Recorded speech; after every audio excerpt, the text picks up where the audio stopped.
اور وہ جہاز جو ہے وہ پاش پاش ہو گیا۔ تو وہ کہتے ہیں کہ میں نے ایک تختہ اس جہاز کا جو ٹوٹ گیا تھا، میں اس پہ بیٹھا، اور بیٹھ کے میں کسی طرح سمندر کے کنارے لگا، اور جب میں کنارے لگا تو میں نے دیکھا کہ وہاں پہ ایک جزیرہ ہے، اور وہاں وہ آباد ہے، اور ایک گاؤں ہے اس جزیرے کے اندر، جو بہت سے لوگ جو ہیں وہ چل پھر رہے ہیں، اور میں اس گاؤں کے اندر چلا گیا۔ وہاں دیکھتا ہوں تو ایک مسجد بنی ہوئی ہے، اور الحمدللہ اس کا مطلب ہے کہ یہاں پہ مسلمان بھی ہیں۔ تو ابوبکر رحمۃ اللہ علیہ فرماتے ہیں کہ میں مسجد کے اندر چلا گیا اور میں نے قرآن پڑھنا شروع کر دیا۔ جب میں نے قرآن پڑھا تو میرے کچھ لوگ میرے ارد گرد جو ہے وہ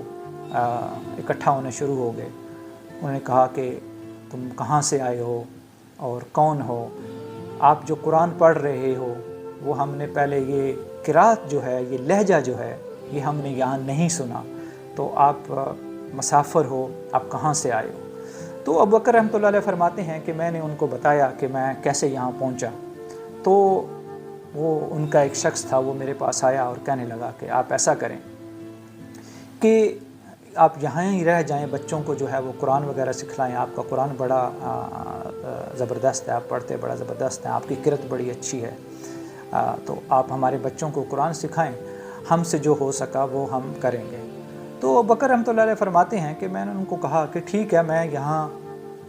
رہ لیتا ہوں، لیکن میرا جو زندگی کے معاملات ہیں وہ اگر چلتے ہیں تو میں ضرور وہاں رہوں گا، میں اسی کے لیے تو میں سفر پہ نکلا تھا۔ خیر، انہوں نے کہا کہ میری جو ہے وہ کچھ دو باتیں ہیں۔ ایک تو یہ ہے کہ میرا اگر نظام زندگی یعنی کہ ذریعہ معاش اگر کچھ ہو جائے تو میں یہاں رک سکتا ہوں، اور دوسرا جو تھا وہ یہ ہے کہ اگر میری شادی کہیں ہو جائے تو ٹھیک ہے، میرے رہنے کا جواز بن سکتا ہے، تو میں یہاں رک سکتا ہوں۔ تو انہوں نے کہا جی ہم پورے گاؤں کے جو لوگ ہیں وہ ہم سے جو ہو سکا ہم آپ کی خدمت کیا کریں گے۔ اور دوسرا انہوں نے کہا کہ ایک میں اس واقعے کو تھوڑا سا مختصر کر کے جو ہے وہ بیان کر رہا ہوں، تو اس لیے دوسرا انہوں نے کہا کہ شادی کا یہاں ایک بچی ہے، ہم اس سے بات کر کے تو آپ کا نکاح اس سے کر دیں گے، اور وہ یتیم بچی ہے، تو اگر قبول کریں تو ہم اس سے بات کریں نکاح کے لیے۔ تو ابوبکر رحمۃ اللہ علیہ نے فرمایا کہ ہاں ضرور کیجیے۔ تو جب انہوں نے اس بچی سے بات کی، بات طے ہو گئی، نکاح ہو گیا۔ شادی کی پہلی رات جب ابوبکر رحمۃ اللہ علیہ اپنے کمرے میں جاتے ہیں اور اپنی بیوی سے ملتے ہیں اور اس کا چہرہ دیکھتے ہیں، وہ چہرہ دیکھتے ہیں جب،